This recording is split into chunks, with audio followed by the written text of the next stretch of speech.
Aku sedang berjalan menyusuri lorong dan melihat cowok terkenal berdiri di sana, melakukan trik lamanya mengganggu murid pemalu. Jauhkan tangan kotormu darinya sekarang juga. Aku lalu meraihnya dan melemparnya seperti secari kertas. Nah, itu lebih baik. Konnichiwa, aku Yukiko dari Jepang, anak dari Fuji, master seni bela diri terkenal dan kepala sekolah karate. Sebagai anak satu-satunya, tergantung padaku untuk mengembangkan semangat juangku dan melindungi yang lemah dari baka manapun. Dan cewek pemalu ini adalah Chiharu, anak yang kuselamatkan dari perkelahian geng musuh sekolah. Dan sejak itu, kami jadi sahabat. Ya, itu juga bagaimana aku dapatkan nama panggilan bos kecil. Aku tak begitu peduli, tapi ya ada beberapa keistimewaan. Aku selalu dapat kursi di samping jendela, laci meja penuh dengan camilan, dan melengkapi hal itu, anak-anak selalu bersaing untuk mengerjakan PR-ku. Tapi itu juga menyebabkan aku mengalami beberapa kesulitan. Sepertinya aku telah menarik perhatian Jun, ketua geng dari sekolah musuh. Dia membawakanku bunga dan mengirimiku cupcake murahan setiap hari, tapi aku hanya mengatakan tidak padanya. Hei, dia datang lagi. Jika aku jadi cowokmu, aku takkan melepaskanmu. Ku jaga kau dalam dekapanku, Yukiko takkan pernah sendiri. Tomat, tomat, lempari tomat. Bahkan meski penjaga datang membawanya pergi, dia masih berteriak. Yukiko Daisuke. Astaga, dia seperti hama. Kemudian aku masuk ke kelas dan mendapati semua orang sedang meributkan sesuatu. Berisiknya. Itu murid baru. Dia sangat tampan. Seolah kau bisa tahu orang itu tampan dari tampak belakang. Tapi saat dia berbalik, mataku hampir menyembul dari liangnya. Itu Akira. Dulu saat kami masih kecil, aku mengidolakan Akira dari sejak pertama aku melihatnya. Bagiku dia bahkan lebih imut dari boneka Mochi Shiba favoritku. Jadi ku ikuti dia kemana saja dan memberinya semua permen yang kupunya. Tapi dia tak begitu menyukainya. Kenapa kau beri dia semua permenmu? Aku suka Akira. Kalau kau merebutnya dariku, aku akan memukulmu. Hei, seni bela diri itu tidak boleh berkelahi sembarangan. Kau anak jahat, aku membencimu. Setelah beberapa lama, keluarga Akira pindah dan aku benar-benar kehilangan kontak dengannya. Dan sekarang dia kembali. Mata kami bertemu, tapi dia terlihat begitu dingin dan memalingkan muka. Dia tak mengenalku? Baiklah, memang sangat memalukan menghadapinya lagi, jadi kuputuskan untuk menghindarinya sejak saat itu. Dan begitu saja, dengan kemampuan akademisnya yang luar biasa, Akira segera menjadi siswa terbaik. Sementara aku sedikit berbeda. Aku mungkin memegang sabuk hitam karate, tapi ujian bukan keahlianku. Selamat, Anda menjadi yang terakhir lagi. Jadi Yukiko, saya telah menunjuk siswa lain untuk mengajarimu. Tolong jangan sebutkan namanya, tolong jangan sebutkan namanya, tolong, tolong, tolong. Akira, aku nyaris mati di tempat. Apa ada orang yang bisa melemparku ke Mars, tolong? Astaga, ini sangat canggung. Aku terus menatap ke bawah saat dia berseru. Hai Yukiko, lama tak bertemu. Jadi, dia memang mengingatku? Selama pelajaran, aku tak bisa fokus dan badanku panas dingin. Aku menutup mulut sementara dia asyik dengan ceramahnya. Jika ada yang tak kau pahami, silakan tanya. Kukumpulkan keberanianku dan berkata, kenapa kau tak menyukaiku saat kita masih kecil? Kau masih bertingkah seperti sebelumnya.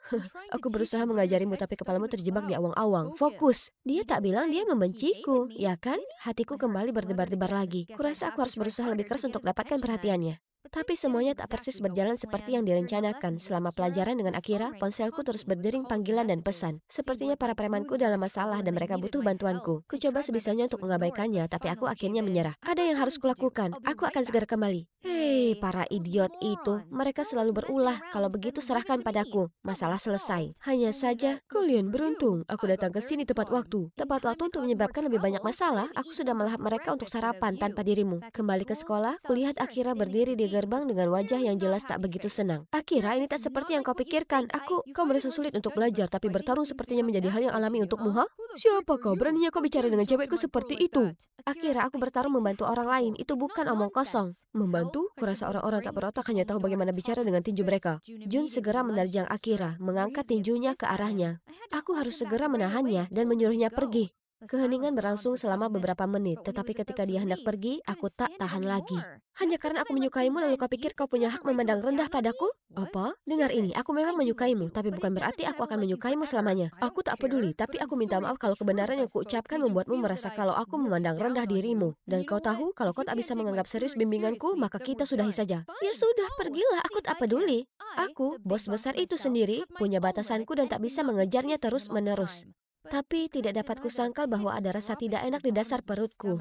Aku hanya ingin pulang dan meringkuk di balik selimut. Kemudian aku tiba di akademi karate keluargaku dan melihat semuanya tertutup rapat dan ayah sedang duduk di depan pintu sambil memegang surat.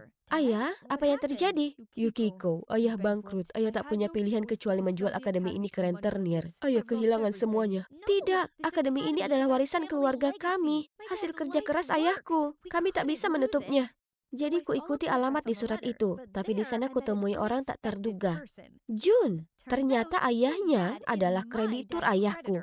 Jadi kuputuskan untuk langsung membahas masalah ini dengannya. Apa yang harus keluargaku lakukan untuk dapatkan sekolah bela diri kami kembali? Jun menghampiri dan membisikkan sesuatu di telinganya. Kemudian dia merenung sejenak dan berkata, "Anakku terus main-main, ubahlah dia dan sekolah bela diri akan kembali ke tangan kalian." Tapi bagaimana? Aku ingin kau bertunangan dengan anakku. Apa Anda serius? Anda kira aku ini lelucon? Kemudian aku langsung berdiri dan pergi. Itu tak masuk akal.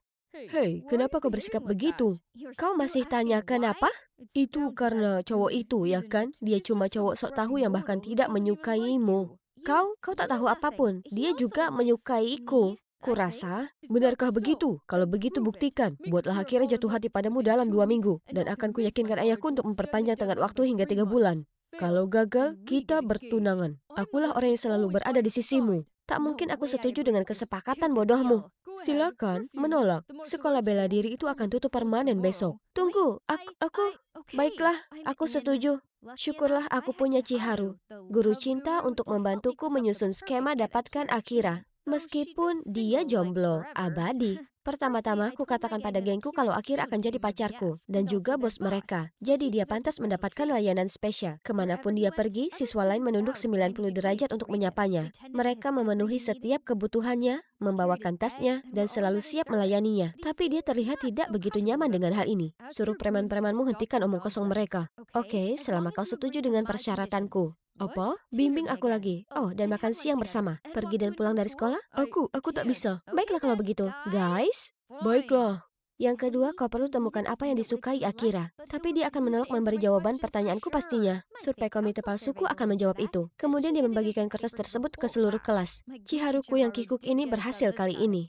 Oke, menurut filsuf, cara menuju hati seorang pria adalah lewat perutnya. Makanan favorit Akira adalah daging, jadi ku cari-cari di semua supermarket lokal untuk dapatkan daging sapi Wagyu A5 dan menyiapkan makanan yang sempurna untuknya. Akira, makan ini. Oh, terima kasih Cream Puff. Bagaimana kau tahu aku suka daging sapi? Bagaimana kau bisa masuk ke sini? Aku tahu kau merindukanku, jadi aku datang berkunjung. Sebelum aku bisa berkata apa-apa, Akira menggelengkan kepalanya dan berjalan pergi. Oke, langkah pertama selalu yang terberat. Berikutnya, mengetahui kalau Akira suka film horor, aku bohong padanya kalau Chiharu tak datang. Dan aku punya tiket lebih. Itu film Insidious, bagaimana bisa dia menolak? Tapi segera setelah kami duduk, wajah familiar mencuri perhatianku. Jun? Berhenti menggangguku kau anak kecil? Aku ini penyuka film horor, sama sepertimu. Kita ini pasti pasangan yang ditakdirkan di surga. Ku coba untuk mengacuhkannya dan fokus pada rencanaku. Ini ketiga kalinya kulihat ini, jadi aku tahu pasti kapan akan ada adegan jump scare. Sudah waktunya, kupasang raut wajah merengek dan hendak bersandar ke Akira. Saat Jun tiba-tiba berteriak kencang dan melompat ke arahku. Baru setelah dia tertidur, kami dapat sedikit privasi. Namun sejak saat kami pergi, Akira tak bicara sepatah kata pun dan bahkan meminta untuk pulang lebih awal. Itu tak baik. Jika semuanya tetap seperti ini, semua rencana akan gagal. Dan itu artinya, aku harus tunangan dengan Jun.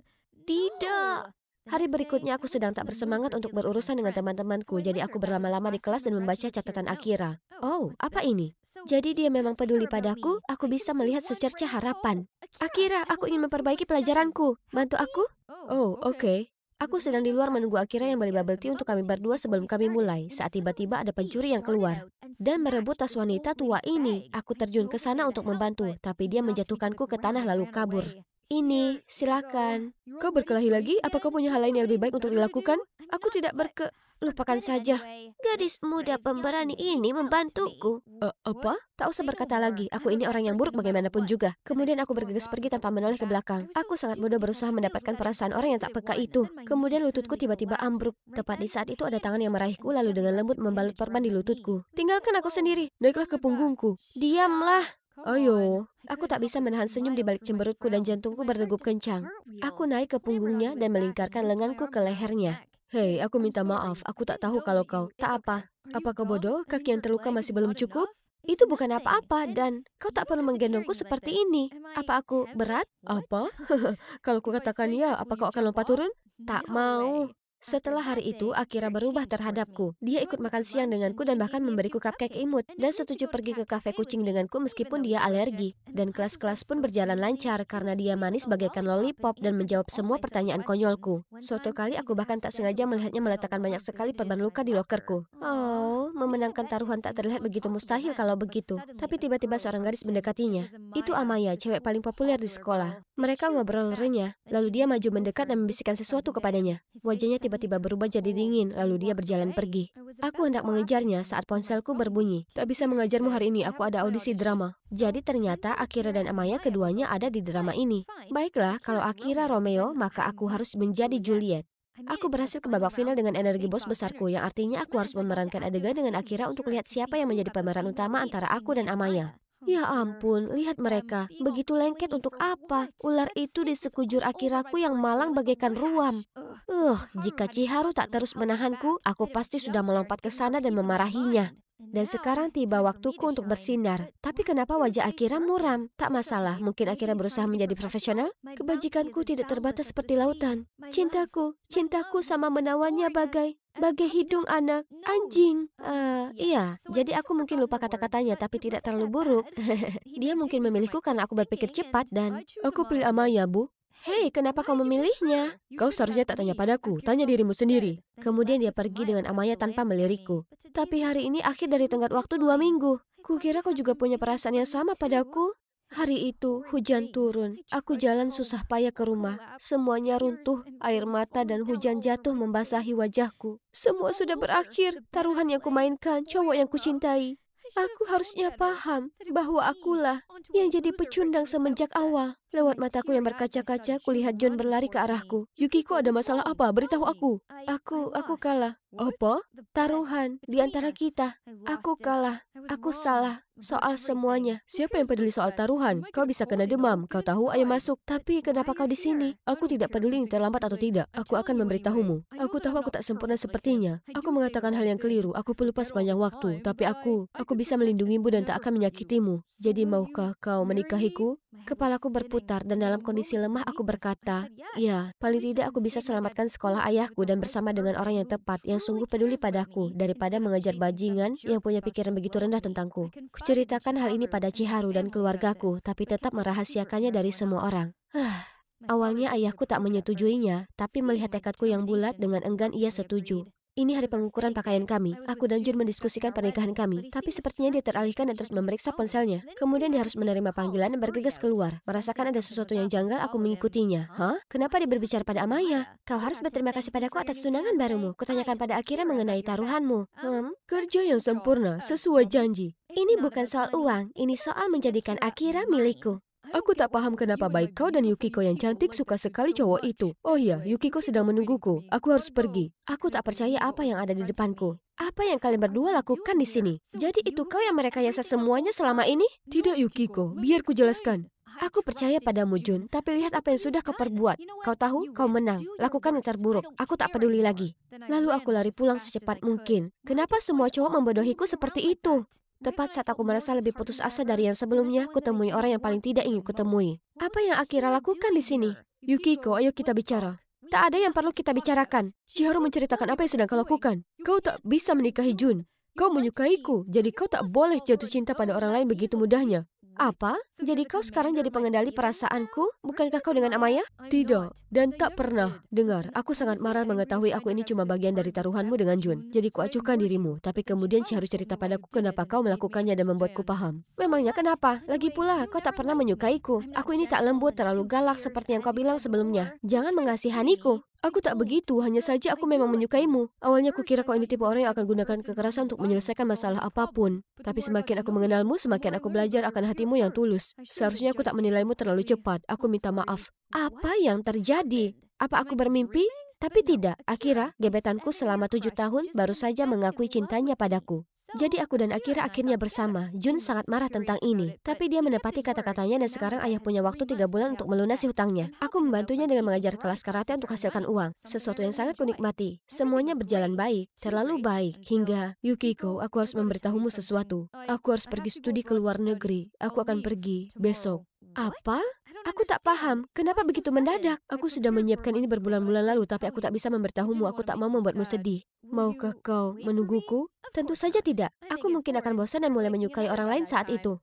Sudah waktunya. Aku berdiri terdiam melihat kereta berlalu, hingga kulihat senyum melankolis Akira. Aku menyukaimu 7 tahun lalu, dan sekarang pun begitu. Jadi tentu saja aku bisa menunggumu. Segeralah kembali, Akira.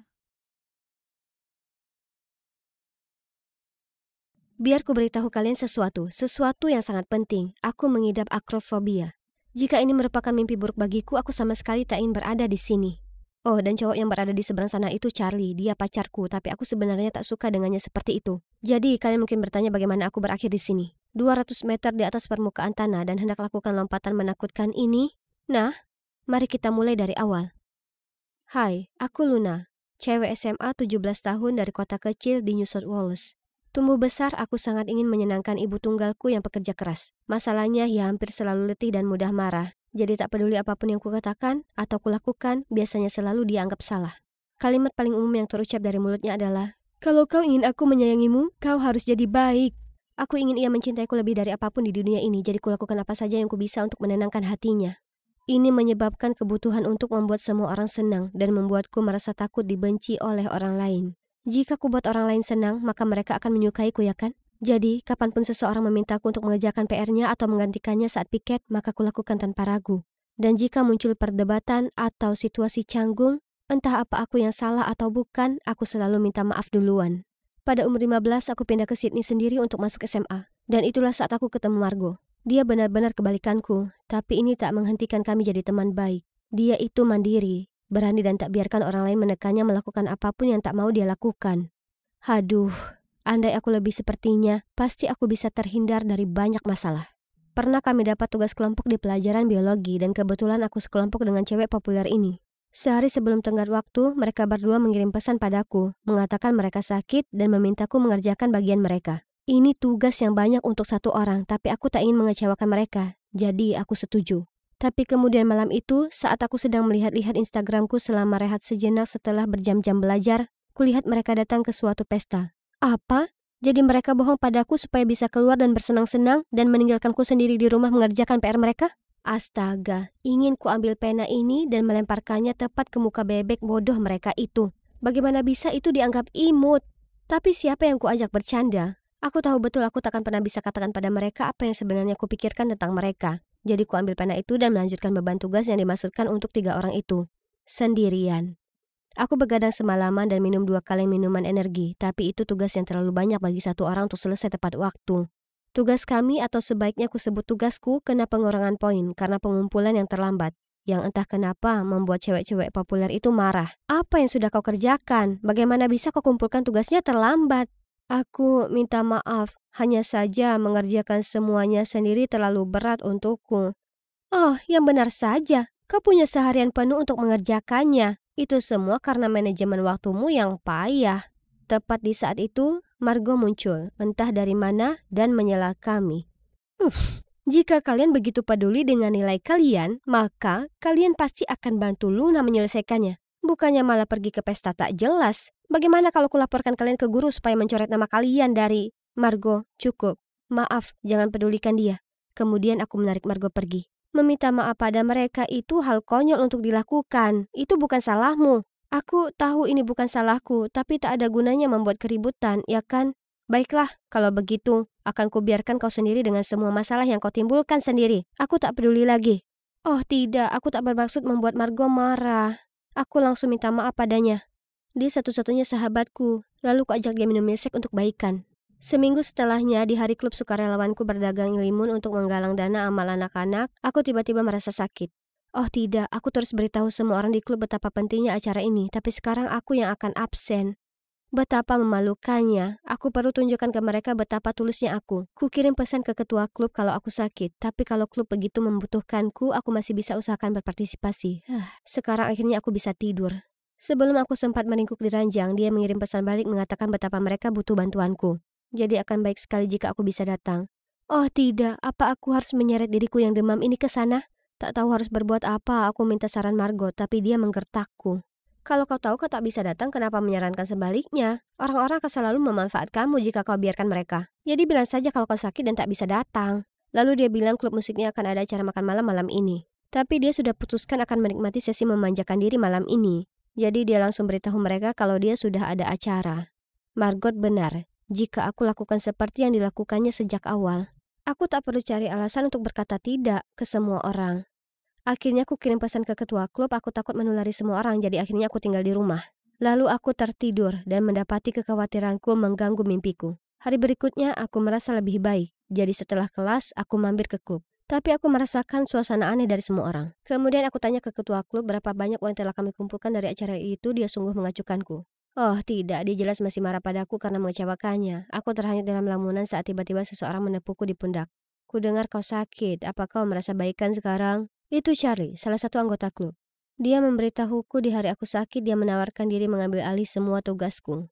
Jadi aku langsung mengajaknya makan malam untuk berterima kasih.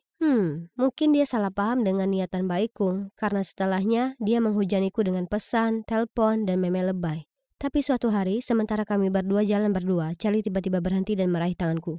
Luna, kita sudah saling kenal cukup lama, aku rasa ini waktunya untukku mengakui perasaanku. Aku menyukaimu, maukah kau jalan denganku? Oh ya ampun, apa yang baru dikatakannya? Aku berdiri di sana kebingungan. Maksudku, aku menyukainya, tapi sebagai teman. Tapi saat kulihat tatapan penuh harapnya, nuraniku mulai menyiksaku. Dia cowok yang baik. Jadi bagaimana bisa aku katakan tidak padanya? Pada akhirnya aku paksakan tersenyum, lalu mengangguk setuju. Perasaanku padanya akan tumbuh seiring waktu, ya kan? Tapi sayangnya jawabannya adalah tidak. Sebenarnya sejak kami mulai pacaran, kudapati diriku jadi kurang suka padanya dibanding sebelumnya. Dia lakukan banyak hal yang menggangguku, seperti saat dia bersikeras kami kenakan baju pasangan ke sekolah. Ya, kaos berslogan He's Mine, She's Mine terletak di atasnya. Itu seharusnya sudah ditinggalkan tahun 2010. Dengan sombongnya dia mengantarkanku berkeliling sekolah dan tak peduli dengan gelak tawa dan tudingan ke arah kami. Andai bumi bisa terbelah dan menelanku langsung. Malam itu, melihat betapa muaknya tampangku, Margot bertanya padaku apa semuanya berjalan baik antara aku dan Charlie. Jadi ku bilang semuanya, kukira dia akan marah padaku lagi, tapi yang mengejutkan, dia hanya menghela napas dan menyuruhku memberitahu kebenarannya dengan putus dengan Charlie sebelum semuanya jadi terlalu serius. Itu cara terbaik untuk mencegah kami berdua terluka. Dan juga ku dengar banyak hal buruk tentang Charlie. Orang bilang dia itu tak menentu, sebaiknya kau akhiri ini sesegera mungkin. Ya, Margot benar. Lain kali kulihat Charlie, aku akan akhiri ini sekali untuk selamanya. Ternyata aku tak harus menunggu waktu lama, karena di minggu sore Charlie datang menjemputku untuk kencan kami. Dia bilang punya kejutan untukku, dan aku akan menyukainya. Oke, sepertinya dia sudah melakukan banyak upaya, jadi mungkin paling baik jika kutunda memutuskannya hingga perjalanan pulang. Hampir sampai. Mendengar apa yang Charlie katakan, kulihat keluar jendela. Oh ya Tuhan, apa itu tempat bungee jumping? Jadi, singkat cerita, disinilah aku. 200 meter di atas permukaan tanah, kakiku gemetaran seperti daun dan jantungku berdebar tak karuan. Aku hendak menangis ketakutan ketika tiba-tiba ku dengar musik romantis diputar di belakangku. Aku menoleh, melihat Charlie berlutut dengan satu kaki. Di belakangnya ada staf bermata jeli yang membawa mawar dan lilin sambil bergoyang mengikuti musik. Apa yang terjadi? Aku tahu kita masih SMA, tapi jangan khawatir, kita bisa menunggu sampai kelulusan. Luna, maukah kau menikah denganku? Apa? Apa aku tak salah dengar? Maksudku, aku ini baru 17 tahun. Melihat wajahku yang kebingungan, Charlie segera berkata, aku tahu kita masih SMA, tapi jangan khawatir, kita bisa menunggu sampai kelulusan. Kemudian mari kita gelar pernikahan terindah langsung setelahnya. Ini gila, aku berdiri di sana. Terpaku di lantai tak tahu harus berbuat apa.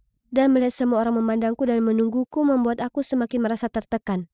Aku sedang coba pikirkan semua ini saat Charlie memasangkan cincin ke jariku. Oh ya Tuhan, aku harus apa? Aku harus apa?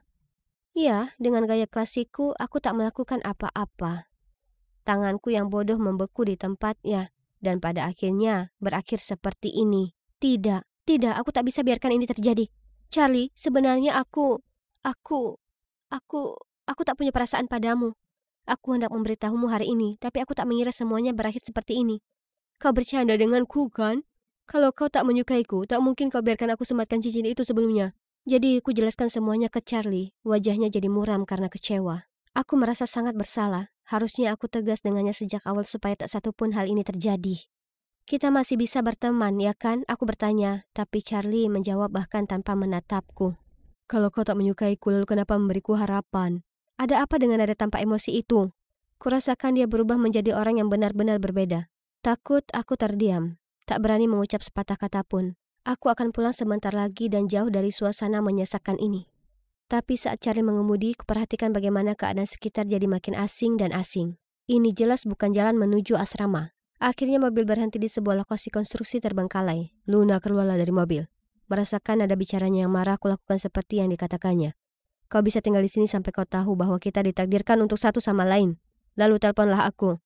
Aku memandang ngeri saat dia berkendara pergi dan meninggalkanku di sana. Aku sendirian, entah di mana. Panik, ku telepon Margo untuk minta tolong. Tapi segera saat dia mengangkatnya, ponselku mati. Ku jelajahi daerah itu, tapi tempatnya benar-benar terpencil. Apa mungkin aku terjebak di sini selamanya tanpa diketahui seorang pun? Sudah hampir larut, aku hampir tak makan atau minum apapun seharian dan rasanya seperti tak ada harapan. Aku menangis dan kemudian semuanya menjadi gelap di sekelilingku. Aku terbangun karena lampu yang terang di rumah sakit. Margo langsung memelukku, kemudian menjelaskan apa yang terjadi. Ternyata malam itu setelah aku menelponnya, dia memeriksa lokasiku di Snapchat dan melihat kalau aku berada di tempat terpencil. Merasa ada yang tak beres, Margo dan manajer asrama pergi mencariku dan membawaku ke rumah sakit. Charlie ditindak dan diskors selama sebulan atas masalah yang ditimbulkannya. Setelah pengalaman mengerikan itu, aku bicara panjang lebar dengan Margo. Dia menenangkanku, menyemangatiku, dan berkata kalau sepertinya hasratku untuk menyenangkan orang lain berakar pada trauma masa kecil. Mungkin itu karena kata-kata ibuku, kalau kau ingin aku menyayangimu, kau harus jadi baik. Itu yang membentuk karakterku sekarang. Aku tak bisa terus biarkan masa laluku menguasaiku. Jadi di musim panas, saat aku pulang menemui ibu, bersama kami tuangkan perasaan kami dan hadapi masalah kami. Aku akhirnya tahu kalau bersikap baik ke orang lain bukan hal yang buruk, tapi menyetujui sesuatu hanya untuk hindari kekecewaan orang lain bukan hal yang benar untuk dilakukan. Kini dengan bantuan Margo aku belajar sedikit demi sedikit untuk berkata tidak pada hal yang tak ingin, karena hidup ini jauh terlalu singkat untuk berkata ya pada semua hal, bukankah demikian? Hai guys, aku Chrissy, dan kehidupan SMA aku mengalami perubahan drastis berkat ibuku yang terlalu protektif dan gila. Kalian tahu, orang tuaku cerai saat aku masih kecil. Aku tinggal bersama ibuku, tapi ia bekerja di Departemen Investigasi Kriminal yang artinya ibu super sibuk sampai tugas-tugas rumah terbengkalai. Dan kami selalu membeli makanan bungkus. Percayalah padaku, makan pizza dan nasi goreng telur tiap malam tak seenak kedengarannya. Kakek nenekku bisa lihat kalau ibuku kesulitan menyeimbangkan antara komitmen pekerjaan dan kehidupan rumahnya. Jadi aku pergi dan tinggal bersama mereka. Aku tak keberatan dengan ini karena ibu selalu mengunjungiku tiap kan. Selain itu, masakan nenek sangat lezat. Tapi ketika ibu beralih departemen, ia berganti dari mengejar para kriminal ke menangani dokumen di kantor. Karena perubahan ini, ibu punya lebih banyak waktu. Jadi aku pindah kembali bersamanya. Hanya dengan tinggal bersamanya, aku sadar betapa berbedanya sikapnya terhadapku. Kebalikan dari aku, ibu itu kuat, galak, dan keras.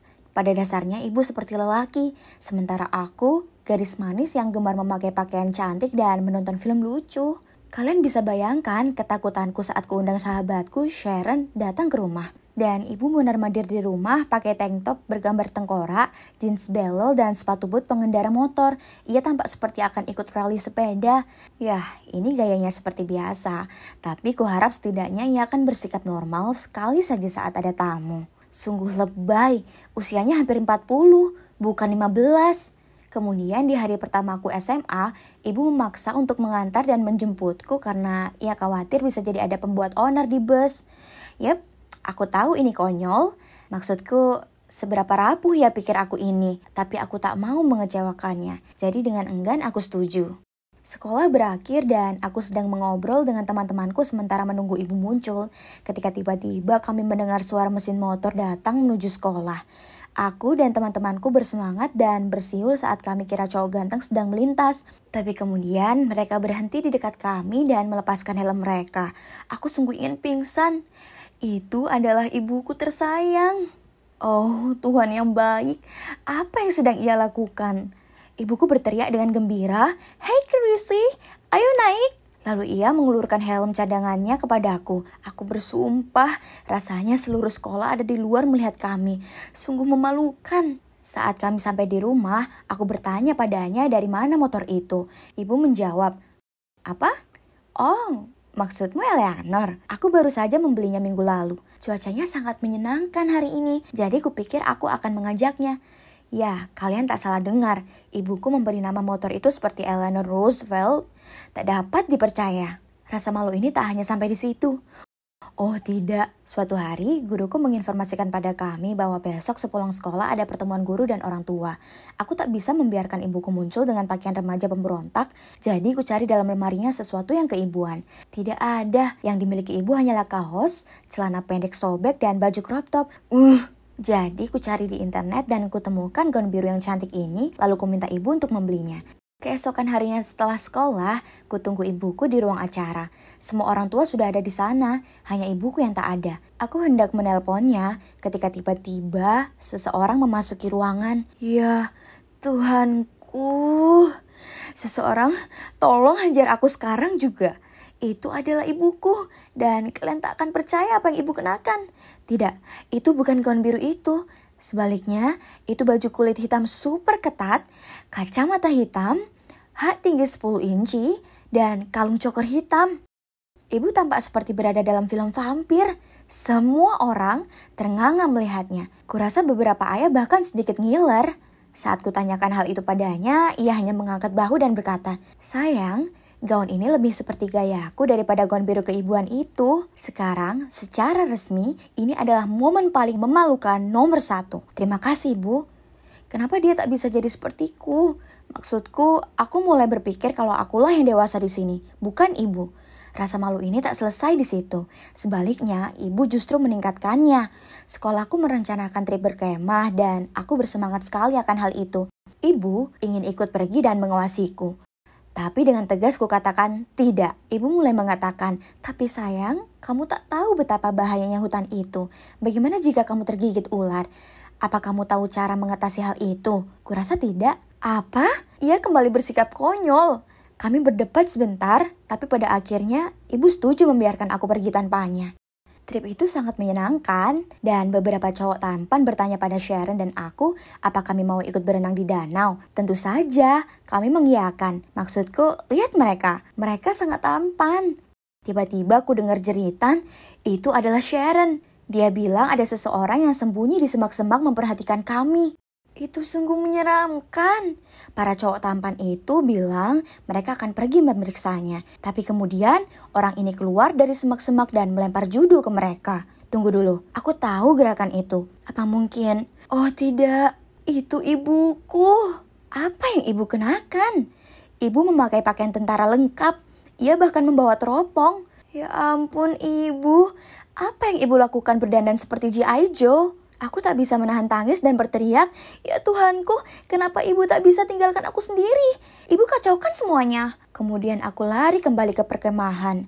Ibu pergi setelahnya, tapi aku merasa sangat malu selama sisa acara. Saat aku kembali ke rumah, ibu langsung meminta maaf dan bersumpah bahwa hal seperti itu tak akan terjadi lagi. Oke, aku bisa lihat di matanya kalau ia bersungguh-sungguh, jadi aku akan memberinya kesempatan. Ibu jauh lebih tenang setelah itu, dan bahkan membiarkan aku pergi ke sekolah sendiri. Ya, itu adalah kemajuan besar, bukan begitu? Tak lama setelahnya, aku mulai pacaran dengan satu cowok bernama Kevin. Dan wah, dia ini seksi. Dia salah satu cowok populer di sekolah.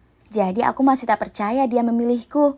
Aku tak tahu bagaimana ibu tahu soal dia, tapi begitulah. Dan ibu memaksa mengundangnya datang untuk makan malam. Aku membuatnya sepakat untuk tidak melakukan kegilaan apapun. Maksudku, apa hal terburuk yang bisa saja terjadi? Makan malam itu berjalan lancar, sampai kami mendapat pencuci mulut dan kemudian ibu mulai bertanya padanya pertanyaan aneh. Seperti, "Kevin, berapa banyak cewek yang sudah kau kencani?" Dan aku beranggapan kalian berdua ada kelas kesehatan di sekolah, atau sebaiknya aku ingatkan kalian beberapa fakta penting. Oh, Tuhan yang baik. Ibu, pertanyaannya lebih dari sekedar memalukan. Kevin hanya duduk di sana dengan senyum yang sangat canggung di wajahnya dan tak menjawab. Tapi kemudian ibu memberitahukan sudah sangat malam dan pada dasarnya mengusirnya dari rumah.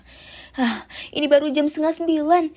Setelah Kevin pergi, aku langsung menuju ibuku dan kami mulai berdebat.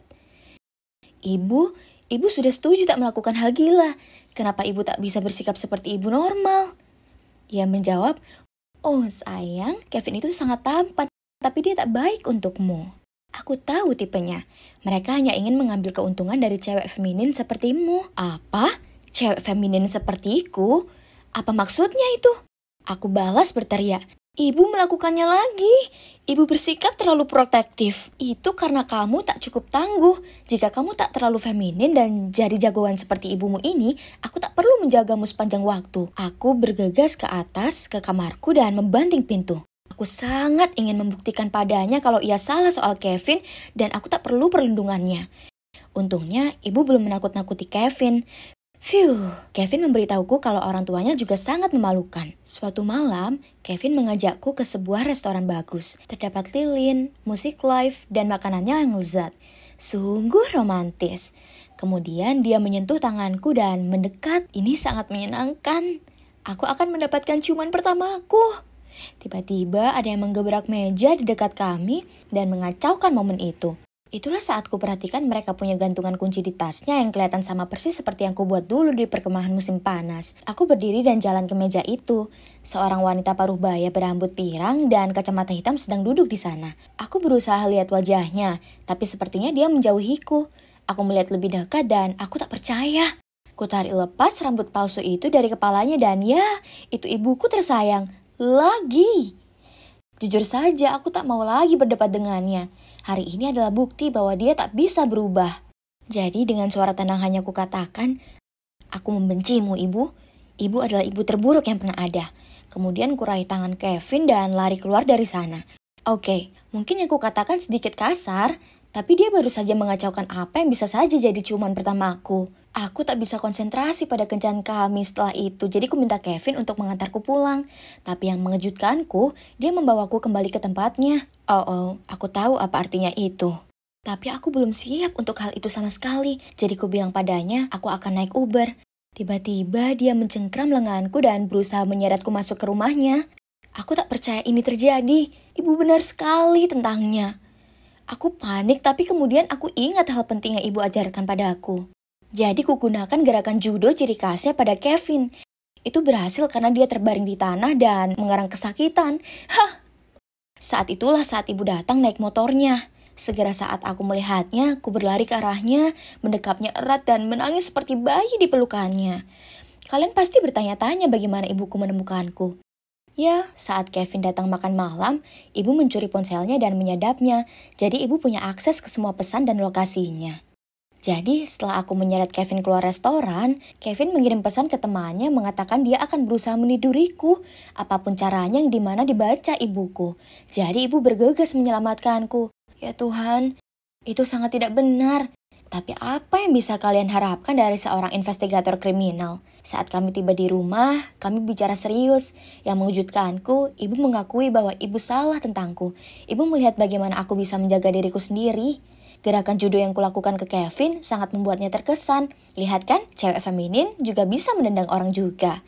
Jadi sejak kejadian itu, semuanya di antara kami jadi jauh lebih baik. Ternyata ibu tak begitu menyebalkan kok. Aku sadar sekarang kalau ibu itu cukup keren dan semua yang ia lakukan hanyalah untuk melindungiku. Oke, mungkin kita melakukannya di level ekstrim, tapi ia melakukan itu dengan baik. Terima kasih ibu. Berkat ibu sekarang aku merasa lebih kuat. Kalian tahu apa kata mereka? Aku ini wanita kuat karena wanita kuat membesarkan aku. Meskipun satu hal yang pasti, aku tak akan meminjam baju-bajunya dalam waktu dekat. Hai teman-teman, aku Alex. Seorang cowok berusia 24 tahun yang menikah dengan pacar SMA aku bernama Ariel. Meski kami belum punya anak, Ariel tetap di rumah dan aku pergi bekerja. Kedengarannya menyenangkan kan? Salah.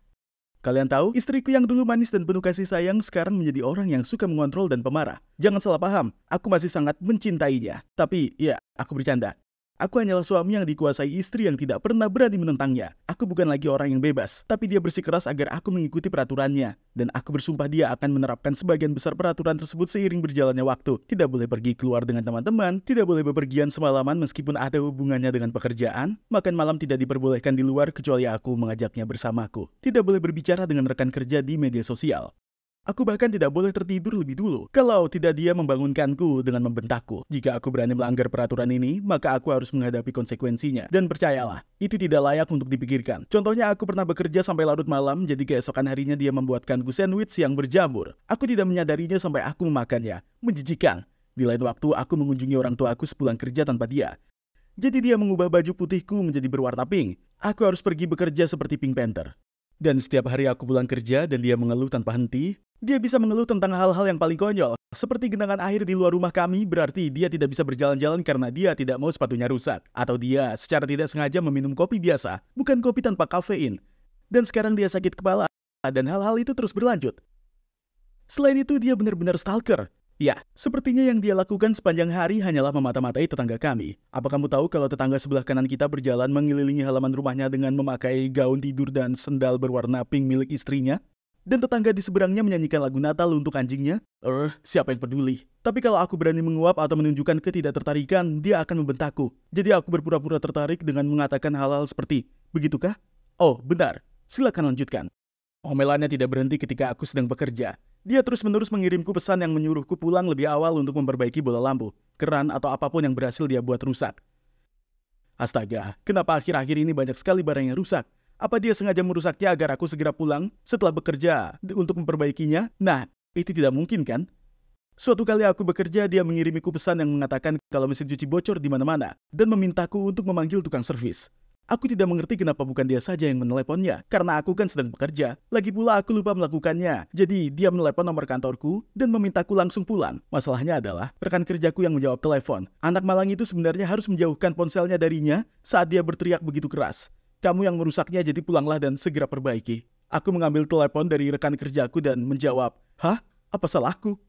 Dia menjawab, "Duh, karena kamu memakai 3 pakaian dalam sehari dan aku cuma memakai 1. Jadi kamu yang merusaknya, bukan aku. Jadi datanglah dan perbaiki." Ya. Aku gagal melihat logika argumennya. Aku hanya tidak tahu lagi siapa dia, kemana perginya Ariel cantik di masa lalu. Oh, betapa aku ingin menjadi lajang lagi. Kemudian saat aku berpikir segalanya tidak akan menjadi lebih buruk lagi, semua hal malah bertambah parah. Tempat kerjaku sedang merayakan hari jadinya yang ke-10, sehingga atasanku mengadakan pesta dan mengundang semua orang dan keluarga mereka. Oh tidak, hal terakhir yang kubutuhkan adalah istriku yang suka mengontrol membuatku malu. Tapi Ariel memeriksa emailku dan mengetahui tentang pesta itu. Dia segera mengulangi peraturannya. Makan malam tidak diperbolehkan di luar, kecuali kamu membawaku bersama. Aku memaksakan senyum dan bersikap bersemangat agar dia bergabung denganku.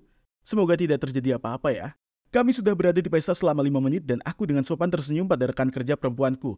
Ketika Ariel memerah karena marah lalu menumpahkan anggurnya ke gaun wanita itu berkata, "Ups," lalu berjalan pergi. Aku memberikan beberapa tisu kepada rekanku dan meminta maaf.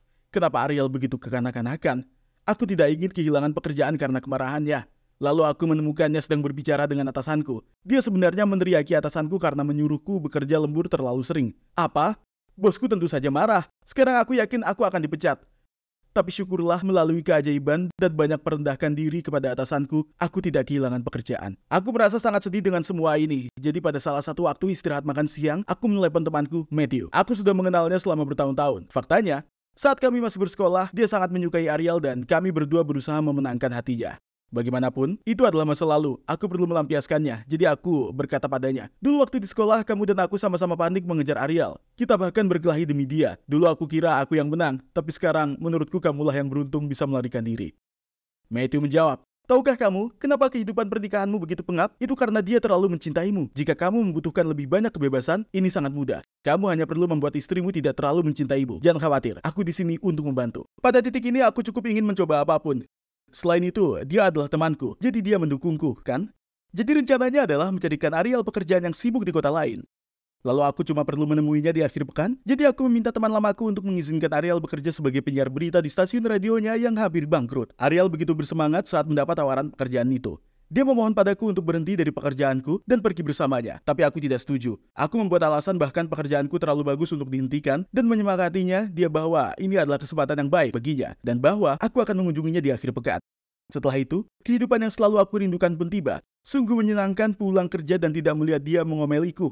Aku bisa meletakkan kakiku di sofa, tertidur kapanpun aku mau, dan pergi makan malam bersama rekan-rekanku tanpa harus mengajaknya bersamaku. Tapi rumah itu jadi sunyi, terlalu sunyi. Ya, tidak lama kemudian aku merindukannya seperti anak anjing. Aku bahkan tidur sambil memegangi salah satu sweaternya. Lalu tiba-tiba semuanya menjadi masuk akal. Ariel bertindak seperti itu hanya karena dia bosan dan kesepian terjebak di rumah sendirian sepanjang hari. Dia ingin sekali aku mengajaknya bicara, namun yang aku lakukan hanyalah mengolok-oloknya. Oh, aku adalah suami yang buruk. Aku adalah seorang idiot yang bodoh dan aku ingin istriku kembali. Jadi tanpa penundaan, aku membeli seikat bunga terbesar yang bisa kutemukan dan pergi ke tempat Ariel di kota lain. Namun saat aku berhenti di luar, aku melihatnya berdiri di luar berbicara dengan seseorang. Itu adalah Matthew. ular yang licik dan picik itu. Lalu aku melihatnya meraih tangannya, aku menghampirinya dan meninju hidungnya. Ariel panik. Alex, kamu gila. Apa yang kamu lakukan? Kemudian dia memeriksa hidung Matthew yang berdarah. Aku sangat marah, jadi aku berseru. Dia pembohong. Dia menyuruhku mengirimmu pergi supaya dia bisa masuk ke dalam hidupmu. Dia menatapku sambil heran dan tergagap. Apa kamu menyuruhku pergi? Aku mendapatkan pekerjaan ini dan aku memilih kehidupan ini. Tidak, aku menggelengkan kepalaku. Aku yang mengatur semuanya. Maafkan aku bodoh. Aku hendak memeluk Ariel tapi dia mendorongku dan berkata, apakah kamu bosan denganku? Kenapa tidak kamu pengecut? Setelah itu Ariel berlari masuk ke rumahnya dan mengunci pintu. Aku memintanya untuk mendengarkanku, tapi dia mengabaikanku. Aku tidak punya pilihan selain pulang ke rumah dengan sedih dan sendirian. Aku kembali ke rumahnya setiap hari dan mencoba meminta maaf, tetapi dia tidak pernah membukakan pintu. Setiap hari aku meninggalkan hadiah di depan pintu rumahnya, seperti kue coklat, boneka penguin, karena itu adalah hewan favoritnya. Dan foto kami bersama. Dia mengambil hadiah itu, tetapi dia tetap tidak mau membukakan pintu. Namun suatu malam ketika aku sedang menunggu di depan rumahnya, aku melihatnya berlari ke arahku. Mungkinkah dia sudah memaafkanku dan datang untuk memelukku? Nah, seorang penjahat sedang mengejarnya dan mencoba mengambil tas tangannya. Aku bergegas maju dan menjatuhkan bandit ini ke tanah. Dia sangat lega karena aku di sana untuk menyelamatkan harinya dan dia langsung memelukku. Setelah itu dia memaafkanku dan kembali ke rumah. Aku benar-benar telah memetik pelajaranku sekarang. Aku harus selalu menghargai kebahagiaan yang aku punya daripada menyepelekannya. Tapi kurasa aku masih harus hidup dalam kegelisahan seumur hidupku. Takut suatu hari nanti, Ariel akan mengetahui rahasia besar yang aku simpan. Ya, akulah yang menyewa penjahat itu. Kejutan? Rahasia itu harus ikut bersamaku ke dalam kubur, atau Ariel akan menguburku sendiri dalam 6 meter. Aku tidak tahu lagi, doakan aku agar beruntung, kawan. Pernah merasa kalau keluargamu dikutuk? Aku tinggal bersama nenek, ibu dan saudara perempuanku. Aku dikelilingi oleh para wanita, tapi tak satu pun pria. Ini pasti sebuah kutukan karena rumah tangga kakek nenekku berantakan. Dan rumah tangga orang tuaku juga gagal total. Jadi ini membuat ibu dan nenekku sangat sensitif di sekitar pria. Mereka mengira semua pria itu berbahaya. Dan selalu mengingatkan aku dan adikku untuk tak dekat-dekat cowok. Ngomong-ngomong, aku Gemma dan adikku adalah Lesi. Dia anak manis yang selalu mematuhi apa yang ibu dan nenekku bilang. Dan kurasa bisa kalian katakan kalau aku ini anak yang pemberontak. Kebanyakan temanku laki-laki, tapi tentu saja keluargaku tak tahu itu. Kapanpun aku bicara soal temanku, aku pura-pura kalau mereka itu perempuan. Kalau tidak, mungkin ibu akan membunuhku. Meskipun aku dikelilingi oleh banyak teman laki-laki, dalam hal cinta itu cerita yang berbeda. Aku sebenarnya cukup pemalu soal itu. Mungkin ibu dan nenekku telah mempengaruhiku, karena kapanpun ada cowok yang bilang dia suka padaku, aku tak percaya padanya. Tapi pernah sekali saat di SMA, aku hampir percaya ke satu cowok.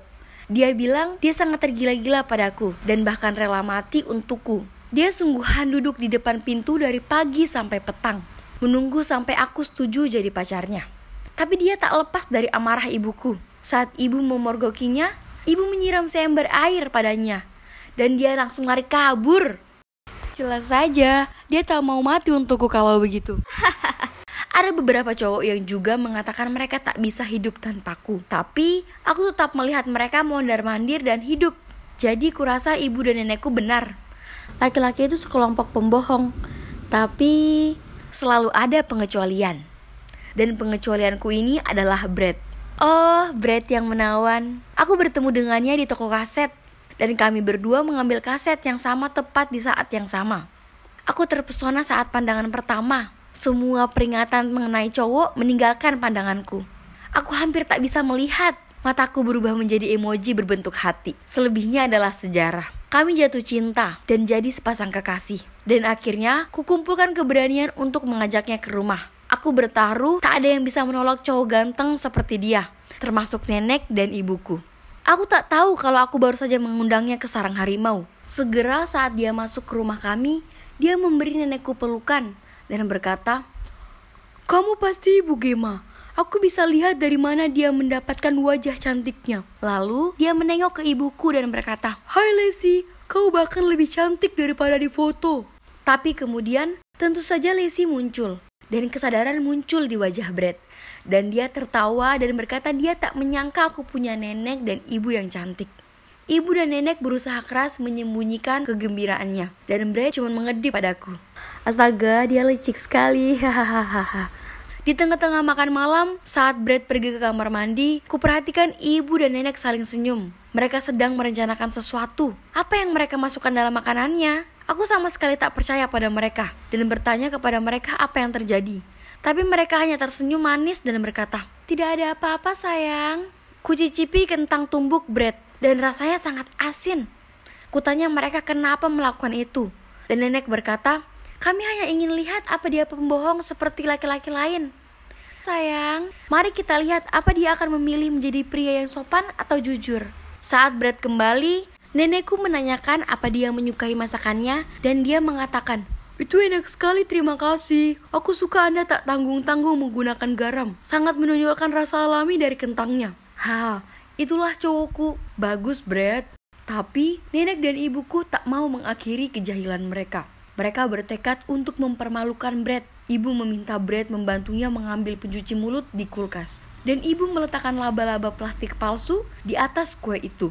Ibu jelas ingin menakutinya, tapi dia tak terpancing. Ia hanya menyendok dan menyisihkannya di meja. Lalu setelah makan malam, nenek bertanya apa Brad ingin bergabung dengannya merokok setelah makan. Dan dengan sopan dia menolak. Sudah jelas mereka tak akan dengan begitu mudah menemukan kelemahannya. Saat kami selesai makan, Lacey naik ke kamarnya. Tak lama, nenek dan ibu tiba-tiba mengatakan mereka mendengar seseorang memanggilnya di luar. Jadi mereka keluar untuk memeriksa. Biar kulihat wajah frustasi mereka, karena mereka tak temukan alasan apapun untuk melarang cerita cintaku dengan Brad. Jadi mereka pasti keluar untuk berunding. Kukatakan pada Brad untuk menunggu di dapur sementara aku pergi menguping mereka. Tapi segera saat ku masuki lorong semua lampu padam dan kudengar seseorang menendang rubuh pintu dapur. Aku sangat panik sampai aku menjerit keras tak terkontrol dan tak bisa berhenti gemetaran. Memegangi kepalaku dan berteriak minta tolong dengan panik. Ya Tuhan, aku bahkan bisa mendengar suara pistol sedang diisi. Apa kami akan dirampok? Aku hanya berdiri di sana mematung di tempat. Aku sangat ketakutan. Tapi kemudian aku merasakan ada tangan di pundakku dan hampir melompat kaget. Tapi untungnya itu cuma Brad. Dia menarikku di dekatnya sambil membawa sesuatu seperti tatanan lilin. Kemudian ia hendak meninggalkanku di sana untuk menghadapi siapapun yang menyebabkan ini. Tapi aku sangat ketakutan, sampai aku hanya memeluknya erat dan mulai terisak. Tiba-tiba lampu menyala. Setelah merasa silau sebentar, kulihat ibu dan nenekku berdiri di sana tepat di depanku. Nenekku berteriak, "Siapa kamu?" Aku tak tahu apa yang beliau bicarakan. Jadi aku mendongak ke arah Brad dan melompat. Itu bukan Brad, itu cowok asing. Aku lari ke arah ibu dan berkata, "Dia perampok, dia membawa senjata." Nenekku hanya tertawa dan berkata, "Tak ada perampok, bodoh. Ini hanyalah sebuah tes untuk pacarmu. Kami ingin melihat seberapa berani dia." Kemudian nenekku bergerak cepat ke arah dapur. Dan di sanalah Brad berada, meringkuk di bawah meja. Sungguhan, apa yang ibu dan nenek harapkan darinya untuk bereaksi di situasi berbahaya semacam ini? Bagaimanapun itu sungguh memalukan saat melihatnya. Tapi tunggu, siapa cowok asing ini? Tiba-tiba dia berbicara dan berkata, Sebenarnya aku Chris, pacar Lacey." Ibu dan nenek terlihat sangat kaget. Ibu berteriak ke arah lantai atas, "Lacey, turun ke bawah sini sekarang." Ya, ini canggung. Ternyata Chris dan Lacey sudah pacaran diam-diam selama setahun. Dia bahkan punya tangga dari tali yang dia gunakan untuk naik ke kamarnya tiap akhir pekan. Aku tak percaya ini. Aku melirik Lacey. Selama ini aku kira gadis muda ini lugu. Dan di sanalah dia sedang membaca di kamarnya. Ketika sebenarnya dia hanyalah pura-pura menjadi orang yang sungguh percaya dengan apa yang ibu dan nenek katakan. Dan menyelinap dengan seorang pacar di belakang kami.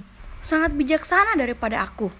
Meskipun tak bisa disangkal kalau Chris adalah laki-laki yang baik, segera setelah lampunya padam, dia menyembunyikan Lacey di pojokan dan turun untuk memeriksa dan mengurusku tanpa khawatir tentang bahayanya. Kasihan Brad, dia tak lolos tes ini, tapi aku tak bisa menyalahkannya. Dan untuk ibu dan nenekku, mereka sangat terkejut, mereka bahkan tak bisa bicara.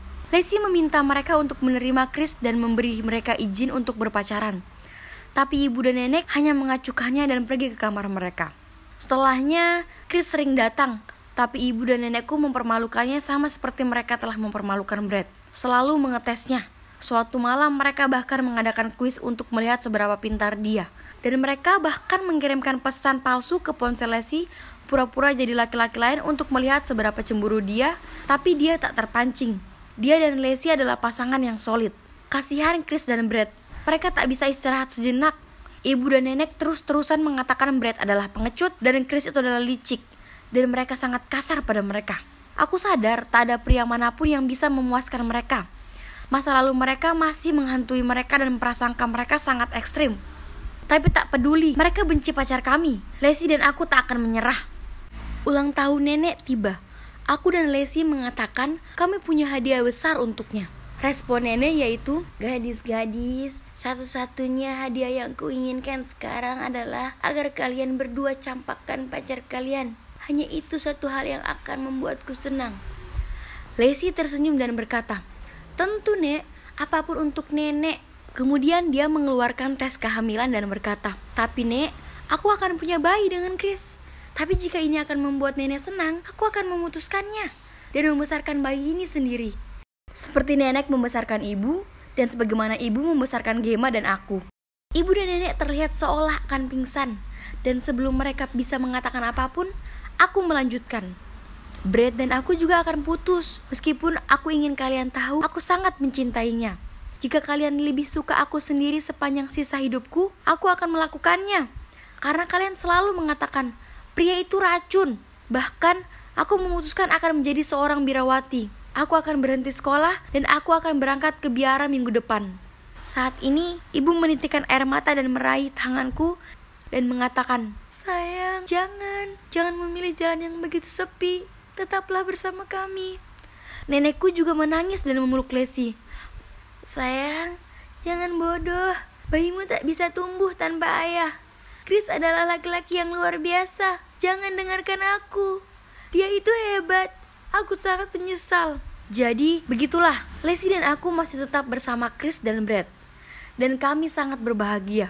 Ibu dan nenek sudah menerima mereka. Dan aku berani mengatakan mereka bahkan baik pada Chris dan Brad. Tapi ada satu masalah kecil. Bagaimana Lacey akan menjelaskan fakta bahwa perutnya tak akan membesar? Ting ting. Sepertinya ibu dan nenek bukanlah satu-satunya yang pandai mengetes orang. Itu pasti turun-temurun di keluarga kami. Doakan kami ya. Hey, aku Kelly. Aku hampir 16 tahun, tapi aku hanya bisa hidup tenang di 2 tahun pertama kehidupan kanak-kanakku. Hingga adik laki-lakiku, Ethan, datang dan mengacaukan segalanya. Aku selalu berharap anak manja itu tak pernah dilahirkan. Dan kalau kalian adalah saudara tertua sepertiku, maka kemungkinannya kalian akan merasakan hal sama denganku. Pertama-tama, kelahirannya berarti orang tuaku hampir tak memperhatikanku lagi. Ya, aku tahu aku berumur 2 tahun waktu itu, jadi aku tak benar-benar mengingat hal ini. Tapi seiring tahun berganti, kulihat bagaimana itu terjadi. Aku mendapat masalah karena hal-hal bodoh dikarenakan aku adalah anak tertua. Sementara Ethan lolos dari semuanya karena dia terlalu kecil untuk mengerti. Aku sangat benci adikku. Dan aku bisa menyebutkan banyak sekali alasan untuk itu. Kami selalu memperebutkan potongan pizza yang terakhir. Saat dia mendapatkannya, dia memakannya dengan mulut lebar di depanku dan ibu akan tersenyum dan berkata, anak laki-lakiku tumbuh besar. Tapi saat aku mendapatkannya, ibu akan merengut padaku dan berkata, Kelly, jangan tamak. Ethan menyelinap ke kamarku dan mengambil boneka plushie kelinci yang diberikan sahabatku padaku dan mengelem super telinganya jadi satu. Jadi, ku ambil mainan switchnya dan menyembunyikannya di rubana. Butuh waktu seminggu penuh untuk temukan itu. Sebagai balasan, dia mengoleskan coklat di belakang celana panjangku. Aku baru sadar apa yang terjadi saat anak-anak lain mulai menertawai dan menunjuk ke arahku. Aku harus memakai sweater melingkari pinggang selama sisa hari itu, meskipun sangat dingin. Jadi, ku balas dengan mengoleskan tanaman jelatang yang menyengat di atas bantalnya. Keesokan paginya, wajahnya merah padam dan dia tak bisa berhenti merasakan gatal. Itu sangat lucu. Hari itu juga waktunya pemotretan. Sampai dia protes penata rias menghabiskan waktu lama sekali merias wajahnya untuk menutupi kemerahan itu. Dia terlihat sangat konyol. Kalian tahu, ayahku adalah seorang politisi. Jadi terkadang kami harus muncul di pemotretan di mana kami terlihat seperti keluarga yang harmonis dan penyayang. Andai saja aku bisa berpura-pura untuk kamera, tapi pada kenyataannya aku hanya ingin menendang bokong saudaraku. Kami tak cocok sama sekali, dia itu sangat nakal. Jadi kurasa saling mengerjai adalah strategi pertahanan kami. Maksudku, hey, kan tidak mudah untuk hidup bersama orang yang kau benci. Kejahilan kami begitu sering terjadi sampai orang tua kami membiarkan saja kami melakukannya. Bagaimanapun, ada satu hal yang sangat ditakuti Ethan. Itu dimulai saat dulu dia 8 tahun dan ayah sedang menonton The Walking Dead. Aku dan Ethan jalan masuk ke ruangan saat ada adegan jarak dekat di mana suatu zombie sedang makan dengan lahap. Menjadi cewek pemberani, kupikir itu menarik, lalu duduk dan menontonnya dengan ayah. Tapi adikku jadi pengecut. Dia menjerit lalu keluar ruangan, sembunyi di bawah tempat tidur orang tuaku, menangis terisak dan menolak untuk pindah 2 jam lamanya. Karena dia yakin setelah penampakan zombie itu, ia tahu dia pasti terpilih dan zombie akan mengejarnya. Kudapatkan kelemahannya. Jadi, tak lama setelah itu, saat dia menjatuhkan headphoneku yang baru ke dalam toilet yang membuatku harus memasukkan tanganku untuk mengambilnya, kuputuskan untuk balas dendam padanya. Dan beruntungnya, Halloween hampir tiba. Sempurna. Aku menonton beruntun tutorial-tutorial rias wajah di YouTube dan kupraktekkan ke teman-temanku. Kemudian saat Halloween, kuubah diriku jadi zombie yang sangat menyeramkan. Menyembunyikan kamera di kamarnya, sembunyi di lemarinya, dan membuat suara bergumam dan mengerang. Saat dia membuka pintu lemari, aku lompat ke arahnya dan menjatuhkannya ke lantai. Ya Tuhan, dia menjerit sangat keras dan sungguhan ngompol di celananya. Dan sekarang, bertahun-tahun kemudian, aku masih menyimpannya di video untuk membuatnya tersiksa. Ha! Tapi jangan terbodohi karena adikku ini bukan anak kecil biasa. Belum lama ini, dia menjahiliku yang mana membuatku lebih marah daripada Misty di Pokemon. Jadi, aku punya gebetan cowok di sekolah. Dia itu sangat manis dan menawan. Dan dari lirikan lucu yang terus diberikannya padaku, aku 100% yakin dia juga suka padaku. Valentine sepertinya hari yang sempurna bagiku untuk mengungkapkan perasaanku kepadanya.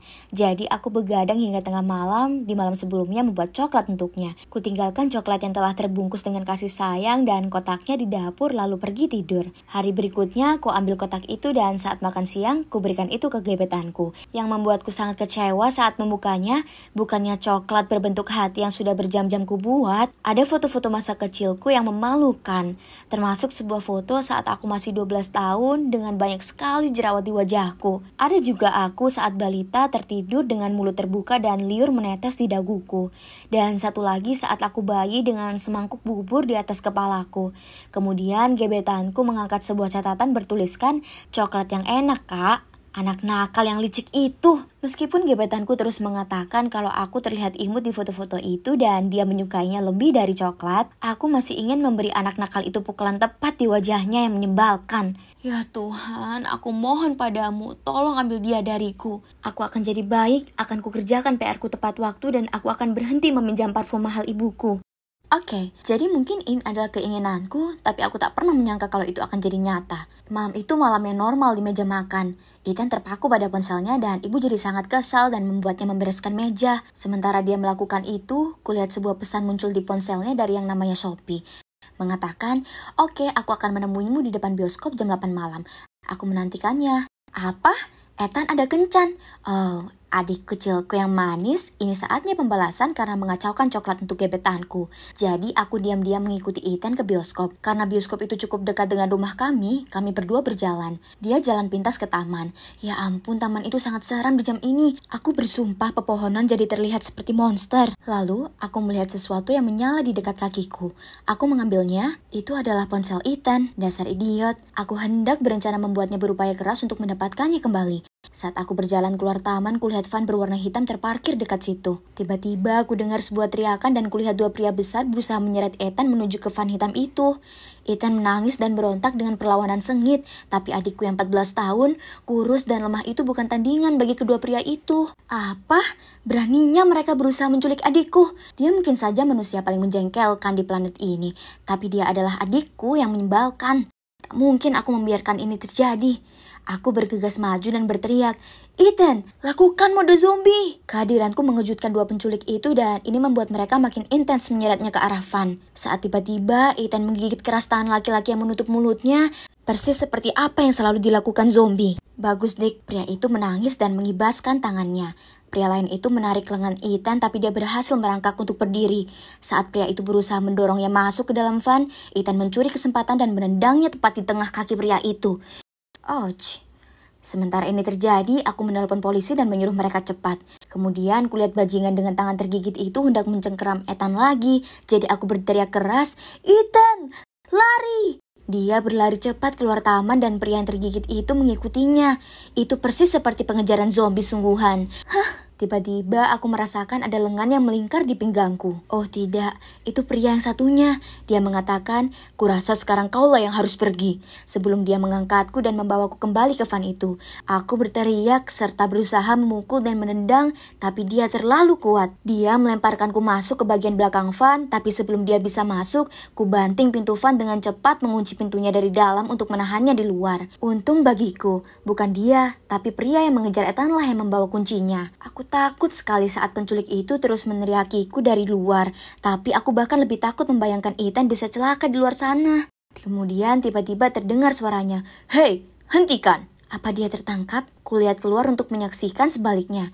Dia lari ke arahku mengikuti 2 petugas polisi. Mereka mengangkat senjata untuk mengendalikan pria yang berdiri di samping van. Ethan sudah aman dan kembali untukku. Aku membuka pintu dan melompat ke pelukannya. Oh, kita lewati saja bagian ini. Aku merinding tiap kali aku mengingat situasi cengeng itu. Aku dan Ethan mengikuti petugas polisi dan melihat penculik yang satunya terborgol ke sebuah pohon, melawan nyamuk dengan tangan yang lain di kegelapan. Polisi memberitahuku bahwa selama perjalanan menuju van, Ethan terus mengeluh betapa mereka begitu lambat dan tak profesional karena mereka seharusnya menyelamatkanku terlebih dahulu saja. Adik laki-lakiku ini dengan keras kepala mengatakan, "Aku bisa lari sendiri, tapi si pengecut ini tidak bisa. Idiot ini pastinya tak bisa bayangkan kalau dia punya kakak perempuan yang hebat sepertiku." Haha. Orang tua kami bergegas menuju kantor polisi dan ya, adegan menangis lagi. Ternyata saingan ayah telah menyewa pria itu untuk menculik Ethan sehingga mereka bisa memanfaatkannya untuk memeras ayah. Aku tak begitu paham keseluruhan situasinya. Mungkin setelah ini aku akan lebih banyak menonton film politik. Tapi sekarang, syukur pada Tuhan, kami selamat. Aku mungkin sudah berharap adikku hilang. Tapi saat aku benar-benar bisa saja kehilangan adikku, ya harus aku akui kalau itu sungguh membuatku cemas. Dan ternyata dia juga merasakan hal yang sama tentangku. Gila kan? Tentu saja, kami masih saling menjahili satu sama lain. Kami tak akan jadi diri kami sendiri kalau tak begitu. Tapi kusadari sesuatu, dia mungkin saja anak manja paling menyebalkan. Tapi dia tetap saja keluargaku dan aku sangat menyayangi keluargaku. Namun, aku cukup yakin masih akan ada saat di mana aku benci adik kecilku yang menyebalkan ini. Seperti saat ini, sementara aku duduk di kamarku menceritakan pada kalian ceritaku, aku yakin aku bisa mendengarnya tertawa terkekeh di balik pintu. Apa taruhannya kalau aku buka pintunya dan akhirnya terguyur seember air dingin di kepalaku atau semacamnya. Semua ini mungkin dikarenakan aku telah memberitahu ibu bahwa dia punya pacar. Nasib buruk, Dik. Tak mungkin kau bisa mengungguli Ratu Jahil ini. Hei, aku Henry. Dan aku 23 tahun, asal Hamburg. Dan aku punya satu pertanyaan. Kalian pasti pernah dengar soal K-pop kan? Jadi, apa ada penggemar K-pop di sini? Tentu saja aku. Lebih spesifik, aku ini seorang ARMY. Seorang stan BTS. Oh, dan bagi mereka yang tak tahu, stan itu bahasa gaul kalau kau itu penggemar berat sesuatu. Oh ya, dengan bangga aku bisa katakan aku terobsesi dengan K-pop, dan itu adalah perjalanan yang menyenangkan. Tapi tak semua orang paham. Justru ini adalah cerita bagaimana orang memperlakukanku karena jadi fanboy. Dan itu cukup dramatis. Jadi, orang-orang selalu berpikir kalau kami menyukai K-pop karena idola itu berwajah ganteng. Tapi tidak hanya itu. Serius, aku bertaruh mereka yang benci K-pop, bahkan belum pernah mendengarkannya dengan baik. Jadi, kalian para pembenci K-pop, dengarkan aku. Dan aku akan mulai dengan menelusuri kembali ke awal momen yang mengubah hidupku. Saat pertama kali kutemukan K-pop, semua bermula saat teman sekelasku Chrissy menonton video media berjudul Dope selama istirahat kelas. Aku penasaran dan bergabung dengannya. Dan, oh man, aku tak pernah melihat sesuatu yang begitu luar biasa sebelumnya. Teknik kamera, koreografinya, sungguh menakjubkan. Aku tak bisa lupakan lagu itu dari kepalaku. Dan video itu sangat menyenangkan untuk ditonton. Video itu tak perlu cewek seksi atau mobil mewah untuk membuatnya menarik. Tapi murni bakat saja. Setelah itu, aku mulai mendengar lebih banyak K-pop dan menjadi stan. Tapi BTS akan jadi cinta sejatiku. Aku mencintai mereka dan aku tak keberatan membagikan apapun mengenai hal itu di Instagramku. Yang juga membantuku berteman dengan banyak ARMY yang lain dari seluruh dunia. Kebanyakan cewek, tapi ada banyak cowok juga. Dan mereka sering mengirimiku pesan betapa mereka mengagumiku. Karena bersikap sangat terbuka akan kecintaanku terhadap K-pop, mereka berharap punya keberanian yang sama denganku. Kebanyakan dari mereka ditertawakan karena menyukai artis cowok Korea. Betapa konyolnya itu. Ini tahun 2021. Kita boleh suka siapapun yang kita mau. Dan kita tak seharusnya rahasiakan passion kita. Namun, aku benar-benar paham apa yang mereka rasakan. Aku pernah di posisi itu, dan itu sangat berat. Suatu kali saat di SMA, aku sedang sangat bersemangat menunjukkan pada Chrissy album BTS-ku yang terbaru. Kami menjerit dan memekik saat dengan hati-hati ku balik setiap halamannya seolah itu milikku yang paling berharga. Saat seorang penyuka olahraga lewat dengan kelompoknya dan berebutnya dari tanganku, lalu dia berkata, "Majalah HBG apa ini? Bukannya mereka semua lakukan operasi plastik, ya kan?" Kemudian anak lainnya mengatakan, "Kenapa kalian suka pada cowok ini? Kalian ini gaya tahu apa?" Kemudian mereka semua berjalan pergi sambil tertawa. Aku sangat marah. Aku ingin menendang mereka jauh dari planet bumi. Bahkan Google tak akan bisa menemukan mereka. Tapi aku tak bisa berbuat apa-apa. Mereka jauh lebih besar dariku dan akan menghancurkanku sampai lumat jika aku coba-coba. Jadi aku muncul dengan ide yang lebih baik. Aku mulai pergi ke gym. Aku ingin jadi kekar seperti Jungkook. Nanti aku tak akan takut lagi dengan pecundang manapun yang menggangguku dan teman-teman cowokku. Oh, dan ngomong-ngomong, aku ini bukan gay. Ibuku adalah hal lain yang harus dihadapi oleh kami para fanboy. Tak ada yang salah dengan menjadi gay, tapi mengasumsikan aku ini demikian hanya karena aku menyukai K-pop itu konyol. K-pop itu untuk siapa saja dan semua orang. Bagaimanapun setelah SMA, segala sesuatunya jadi lebih baik karena orang-orang di perguruan tinggi tidak usil. Kami semua sudah dewasa, dan kalian tak akan percaya betapa berototnya aku sekarang. Cewek-cewek mulai memperhatikanku, tapi hanya ada satu cewek yang kuperhatikan. Namanya adalah Kayla. Dan dia sangat imut. Namun, ada satu masalah kecil sekali. Dan yang kumaksud kecil sekali ini, maksudku besar sekali. Dia tak suka K-pop. Pernah saat kami sedang belajar, dia duduk di dekatku dan bertanya dengan tersenyum, "Apa yang sedang kau dengarkan?" Kemudian dia mengambil salah satu earphone-ku. "Apa ini?" "Sejenis nyanyian mantra." Kemudian dia kembali membaca dengan pandangan jijik di wajahnya. "Apa?" "Itu biasku. Rap Monster menyemburkan api." Aku tak tahu apa dia tak punya selera. Tapi kali ini kubiarkan saja, karena aku tak ingin mempermasalahkannya di perpustakaan. Setelah semuanya makin buruk dan kebenciannya pada K-pop jadi makin jelas. Tiap kali kubicarakan soal itu, dia memutar matanya dan mengubah topik pembicaraan. Dan saat video musik keluar dan aku tak sabar menunjukkan padanya, dia terus saja melihat-lihat ponselnya dan mengabaikannya. Selain dari itu, dia selalu bersikap manis dan oleh karena itu kami terus berkencan. Tapi kami tak seharusnya demikian. Suatu kali, kami pergi jalan ke mall, dan itu merupakan hari yang cukup spesial bagiku, karena itu merupakan hari jadi debut BTS. Aku sangat bersemangat, dan bahkan mengenakan tas lempang BTS-ku, dengan gantungan kunci koya, untuk melengkapi penampilan. Kukira aku tampak keren, tapi Kayla tertawa terbahak-bahak saat melihatku, dan mengatakan, "Ya Tuhan, kau meminjam tas adikmu atau bagaimana?" Ku coba jelaskan padanya dan mengatakan, "Tidak, ini milikku, dan ini kesayanganku si Koya." Tapi dia langsung memotongku dan memutar matanya. Sembari dia katakan, "Kami akan terlambat nonton." Dia agak mematikan suasana hatiku. Tapi itu adalah hari BTS, jadi aku tak akan membiarkan apapun merusaknya. Kami sedang mengantri membeli popcorn. Saat ku rasakan seseorang menepuk bahuku, aku tak bisa tidak memperhatikan Koya milikmu. "Apa mungkin kamu seorang ARMY?" Aku menyelesaikan kalimatnya dengan jeritan. Kami berdua sangat bersemangat. Pada dasarnya kami berdua membicarakan omong kosong, yang kemungkinan hanya ARMY yang bisa memahami. Ternyata J-Hope adalah biasnya, dan namanya adalah Cry. Kemudian dia bahkan memberiku beberapa kartu foto yang baru saja dicetak. Aku sangat terhanyut dalam percakapan dengannya. Sampai aku lupa Kayla ada di sana. Sampai Cry berkata padanya, "Oh hai, siapa biasmu? Mungkin aku punya beberapa kartu untukmu juga." Kayla nampak tersinggung dan berkata, "Kalian ini parah. Dasar seorang pecundang. Aku sudah muak dengan urusan K-pop ini." Kemudian dia berlalu pergi. Kami tertegun. Tapi ya sudahlah. Jika dia tak bisa menghargai hobiku dan mencintaiku apa adanya, ya sudah. Selamat tinggal Kayla. Setelahnya, Craig dan aku pergi ke kafe untuk membicarakan apapun soal BTS. Dan sampai hari itu, kami masih berteman baik. Dan aku beruntung dia menyelamatkanku dari mengecani cewek mengerikan itu lebih lama lagi. Setelah hubungan itu, aku memberi jeda pada kehidupan cintaku. Karena aku sibuk dengan video musik streaming, memberikan suara untuk BTS di acara penghargaan, dan mengikuti semua konten mereka. Selain belajar, aku sangat bahagia menjalani kehidupan kecilku sebagai fanboy. Tapi kemudian suatu hari semuanya berubah. Aku sedang berada di bus menuju kelas karena aku merasa kurang sehat untuk mengemudi setelah tak tidur menonton streaming siaran langsung BTS. Aku pasti tertidur karena hal berikutnya aku terbangun. Dan aku sedang bersandar di bahu seorang cewek. Dengan cepat aku minta maaf padanya dan dia hanya terkekeh. Kemudian kulihat dengan jelas. Dan ya ampun, tak pernah kutemui cewek secantik ini dalam hidupku. Dia itu bagai perpaduan semua anggota Blackpink. Untungnya, aku cukup pintar untuk menanyakan nomornya dan menawarkan untuk membelikannya minuman sebagai balasan karena hampir ngiler di bahunya. Setelah kelas, kami bertemu di Starbucks dan langsung dekat.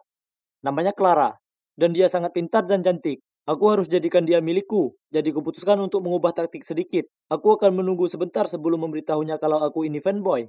Sebaliknya, aku fokus mencari tahu tentangnya terlebih dahulu dan memperjelas kalau aku menyukainya.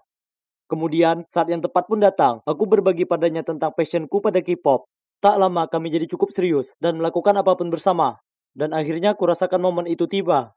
Aku sedang mengantarnya pulang dan memutar daftar lagu K-popku. Yang membuatku terkejut, dia tampak tertarik dan menanyakan apa itu. Kukatakan padanya aku sangat menyukainya. Lalu dengan gugup aku bertanya padanya, apa kamu tak keberatan dengan ini? Karena biasanya saat ku beritahu orang lain, mereka menertawakanku. Dia hanya tersenyum dan berkata, oke, sekarang giliranku. Kemudian dia memasang death metal yang hampir membuat bulu kuduku berdiri. Dia tertawa dan berkata, aku tahu apa yang kau rasakan. Death metal juga bukan selera semua orang. Tapi hey, kita boleh menyukai apapun yang kita inginkan, ya kan? Aku menghargai kalau kau suka K-pop. Ya ampun, mungkinkah Clara bisa lebih sempurna lagi? Aku tak sabar menunjukkan padanya kamarku juga. Tapi tak disangka, di malam aku mengundangnya ke rumah. Wajahnya berubah saat dia melihat poster dan merchandise-ku. Kutunjukkan padanya koleksiku, bonekaku, foto-fotoku, tapi dia tersenyum dan menatapku. Kemudian dia meraih tanganku dan berkata, Henry, ini sangat keren, tapi tidakkah kau berpikir ini agak berlebihan? Aku tahu kau sangat menyukainya, tapi mungkin kau sebaiknya mulai menggunakan uangmu untuk hal-hal yang berguna untuk masa depanmu juga. Kemudian dia memberitahuku dia ingin pulang. Tak bisa kupungkiri aku merasa terluka, tapi aku tahu dia adalah orang yang tepat untukku. Dan dia hanya butuh sedikit waktu untuk benar-benar memahami kalau ini lebih dari sekedar hobi bagiku. Jadi aku bertekad untuk membuatnya menyukai K-pop. Aku mulai mengirimnya lagu dan merekomendasikan beberapa acara Korea untuk ditonton. Pernah aku bahkan berpura-pura mengajaknya piknik, tapi membawanya ke festival ARMY. Clara ikut saja dengan semuanya, tapi dia masih belum terlalu tertarik. Kemudian datanglah berita terbaik. Kutemukan kalau BTS akan konser di London. Aku sangat putus asa untuk pergi, dan cerita ke Clara tentang terbang ke sana untuk konser itu. Tapi dia berkata, Henry, bukankah itu hari yang sama dengan kontes marketing kita? Akan ada para perekrut dan sebagainya di sana. Kau tak bisa melewatkannya. Ini adalah kesempatanmu untuk mendapatkan pekerjaan yang baik. Aku tak peduli dan menjawabnya dengan candaan. Tapi aku sudah menunggu untuk bertemu mereka seumur hidupku. Ini adalah mimpi yang jadi nyata. Siapa yang butuh pekerjaan kalau kau punya BTS? Aku akan ke London, sayang. Tapi Clara tidak tertawa. Nyatanya dia sangat marah dan mulai memakiku, mengatakan kalau aku sangat kekanak-kanakan, dan bahwa kalau aku tak segera tumbuh dewasa, dia tak bisa bersamaku lagi. Dia bahkan menangis, mengatakan dia butuh pria yang bertanggung jawab, yang memikirkan masa depannya sambil bergegas pergi. Setelahnya dia mendiamkan aku. Aku terjebak dalam sebuah dilema. Melihat BTS secara langsung adalah impianku. Tapi kenapa ini terasa begitu salah? Kuputuskan untuk menunggu beberapa hari untuk memikirkan semuanya. Dan pada akhirnya aku sadar akan ada konser-konser yang lain. Ya kan? Aku tak bisa melewatkan kontes itu. Maksudku, bagaimana lagi aku akan mendukung BTS tanpa uang? Aku memang butuh pekerjaan. Jadi, meskipun itu mematahkan hatiku sebagai fanboy, kukatakan pada Clara aku akan melewatkan konser itu kali ini dan pergi ke kontes. Clara langsung menyeringai dan berkata, sungguh, aku sangat bangga padamu, Henry. Lalu dia memberiku ciuman mesra, dan aku ingatkan diriku sendiri ini semua sepadan. Dan paling tidak, aku masih punya pacarku. Tapi tiba-tiba Clara mulai bicara lagi. Henry, ada sesuatu yang perlu kukatakan padamu. Sebenarnya Profesor Geller sudah memberitahuku kontes itu ditunda sementara. Jadi ini hanyalah sebuah tes. Kemudian dia mengatakan dia hanya ingin lihat apa aku bisa menentukan prioritasku. Dia menyukai betapa antusiasnya aku terhadap K-pop. Tapi semuanya butuh keseimbangan. Dan dia ingin memastikan aku akan menganggap serius sisi lain dalam hidupku sama seriusnya seperti pada K-pop. Kemudian dia memberiku ponselnya dan berkata, lihat, itu adalah tiket BTS. Dia membelinya untukku. Aku sangat senang. Aku menitikan air mata dan tak bisa berhenti memeluknya. Kukira itu adalah momen paling bahagia dalam hidupku. Tapi ternyata konser BTS itulah. Terutama bersama Clara di sampingku. Sekarang ini kami masih bersama. Dan coba tebak. Dia sekarang bias pada Jin.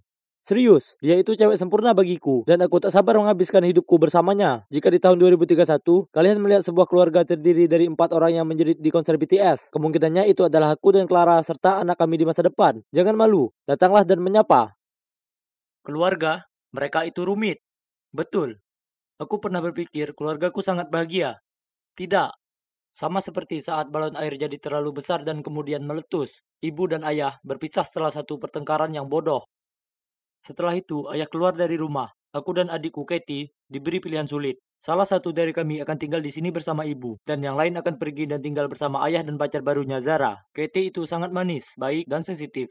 Jadi kurasa merenggut kehidupannya dan membuatnya tinggal dengan ibu tiri baru bukanlah ide yang bagus. Aku ini kakaknya. Melindungi adikku adalah kewajiban. Jadi kuputuskan Katie tinggal bersama ibu, dan aku pindah dengan ayah dan Zara. Maju cepat beberapa bulan lalu, ibu jatuh cinta pada seorang pria bernama Glenn dan menikahinya. Aku tak yakin seorang Glenn. Aku hanya bertemu dengannya beberapa kali, tapi sepertinya terlalu sombong untuk kusukai. Namun kembali ke ayah, dan ternyata kehidupanku bersama mereka menyenangkan. Mereka membiarkanku pergi jika aku mau, jarang sekali menyuruhku melakukan tugas rumah. Sebaliknya Zara bukan orang yang jahat, dia memperlakukanku seperti keluarga. Dan untuk ulang tahunku yang ke-16, dia bahkan menyarankan ayah untuk memberiku kejutan sebuah mobil untukku sendiri. Hari-hari menyenangkan. Tapi ada satu kendala. Dari pesan-pesan adikku, kurasa ada sesuatu yang tak begitu baik dengannya. Jadi, aku datang menunjukkan padanya mobil baruku. Ya, sebenarnya hanyalah alasan untuk pergi dan memeriksa semuanya. Aku datang masuk ke rumah mendapati Katie sedang mengosongkan mesin cuci piring. Dia menangis. Maksudku, aku tahu pekerjaan rumah tidak menyenangkan, tapi tak seburuk itu sampai membuat seseorang menangis. Pasti ada sesuatu. Aku membuatnya minum, dan kami berdua duduk dan bicara. Dia cerita padaku soal Glenn.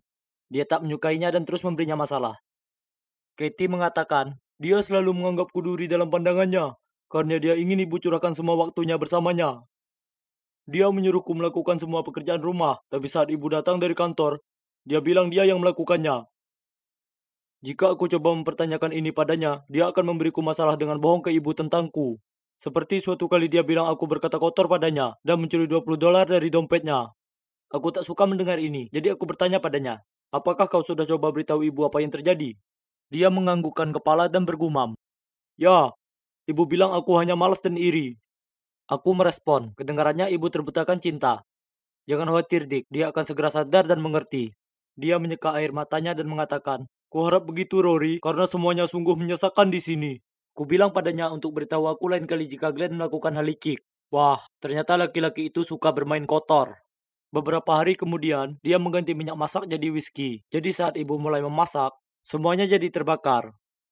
Glenn kemudian bergegas menyelamatkan dan menyalahkan Katie, mengatakan dia lihat Katie membawa botol whisky kemarin malam. Dia menduga Katie berusaha menyelundupkan beberapa. Kemudian Glenn memberitahu ibu kalau Katie memaksanya memasak stik untuknya. Jadi jebakan itu pasti ditujukan padanya. Ibu langsung percaya padanya daripada Katie dan menghukum Katie dengan membuatnya bolos kelas dansa dan harus lakukan tugas rumah saja. Kasihan Katie, dia sangat sedih. Tapi seminggu kemudian, Glenn yang berulah lagi. Kali ini Katie melihatnya, mengganti diet mayo ibu menjadi penuh lemak. Katie bergegas mencari ibu untuk menangkap basah Glenn. Tapi saat ibu tiba, ibu melihatnya mengoleskan diet mayo ke roti bagilnya. Ibu memarahi Katie karena mengatakan hal yang tak benar tentang ayah tirinya dan menghukumnya lagi. Ini menyebalkan. Adikku itu cewek paling baik dan dia tak layak mendapatkan ini. Belum lagi kenyataan bahwa jebakan-jebakan ini kedengarannya berbahaya. Ya, tidak terlalu untuk yang mayo, tapi kebakaran itu bisa saja berakhir sangat buruk. Glenn itu harus berhenti lakukan permainan itu. Dan sudah waktunya aku tunjukkan padanya kalau tak seorang pun bisa mengganggu adik kecilku. Jadi, kusarankan kami tukar tempat selama beberapa minggu. Katie akan tinggal dengan ayah untuk lebih mengenal Zara, dan aku akan tinggal dengan ibu untuk lebih mengenal Glenn. Jelas saja Glenn tahu dia tak bisa macam-macam denganku. Jadi untuk seminggu pertama dia tidak mengusikku. Ku gunakan waktu ini untuk mengisi tenaga, bersantai, menikmati masakan ibu, dan merencanakan balas dendam. Ketika minggu kedua tiba, aku sudah siap membuat hidup Glenn menderita. Nasib sial Glenn. Ibu bekerja lebih keras karena Glenn kehilangan pekerjaannya. Menjadi anak yang baik, kuantarkan ibu ke toko kelontong. Ibu senang sekali kubantu dan berjanji akan membuatkanku omelet kesukaanku. Saat kami masuk ke rumah, ibu memanggil Glenn untuk membantu membawa masuk tas belanja ke dalam. Dia berusaha membuat ibu terkesan dengan membawa tas tersebut sekaligus. Tapi salah satunya sobek dan belanjaannya jatuh kemana-mana, termasuk sekotak telur. Ups! Ibu marah sekali dan berteriak padanya. Itulah yang kau dapat karena berusaha pamer dan jadi pria sok kuat. Sekarang aku tak bisa makan omelet untuk makan malamku, padahal aku sudah menantikannya. Haha. Ekspresi wajah tercengangnya sangat lucu. Yap, kulubangi dasar tas tadi, supaya itu terjadi. Aku belum selesai dengannya, tak mungkin. Jadi dalam beberapa hari, saat ibu berangkat sangat pagi untuk bekerja, aku menuangkan sereal jagung di mana-mana, melempar pakaian kotor ke lantai, meletakkan mangkuk makanan anjing di atas sofa, dan keliling rumah dengan sepatu sneakers kotorku. Aku bahkan membawa ke sekolah sarapan yang disiapkan ibuku untuk Glenn. Jadi aku tahu dia akan terbangun lapar, kemudian menghabiskan waktu seharian membersihkan kekacauanku. Wajar Glenn tak senang denganku, jadi saat aku kembali dari sekolah, dia memasakku untuk memotong rumput. Pria ini tampak sangat lelah sekali, setelah menghabiskan waktu seharian untuk membereskan barang-barangku. Saat ibu pulang dan melihatku, aku terengah-engah dan berkata, hariku sangat sibuk dengan pekerjaan sekolah, tapi Glenn masih menyuruhku melakukan semua pekerjaan. Aku sangat lelah, Bu. Ibu bergegas masuk ke dalam dan melihat Glenn nonton kartun. Kemudian ibu membentaknya, kau kan seharian di rumah, jadi kenapa bukan kau saja yang memotong rumput? Aku harus kerja. Anakku harus melakukan tugas rumah. Jadi, apa tepatnya peranmu di rumah ini? Glenn tak bisa berkata-kata. Tapi itu tak berhenti di sana. Karena ibu sangat marah, ibu membuatnya tidur di sofa. Glenn menghindariku setelahnya, tapi ini belum cukup. Aku harus pastikan dia tak akan mengganggu adikku lagi. Aku harus membuat Glenn sadar kalau caranya yang brengsek itu salah. Aku tahu ibu dan Glenn punya celengan di kamar mereka untuk dana anak masa depan mereka. Jadi saat mereka tak ada, aku menyelinap ke kamar mereka. memecahkan celengan itu, lalu menyembunyikan uangnya di jaket Glenn. Malam itu setelah makan malam, aku mau meminjam handphone ibu. Jadi ibu ke kamar mengambilnya. Saat itu Glenn mengambil jaketnya dan hendak mau pergi. Saat Glenn melangkah keluar pintu, kami mendengar teriakan panik di lantai atas. Itu adalah ibuku. Dia pasti sudah menemukan celengannya rusak itu dan lari ke bawah memarahi Glenn.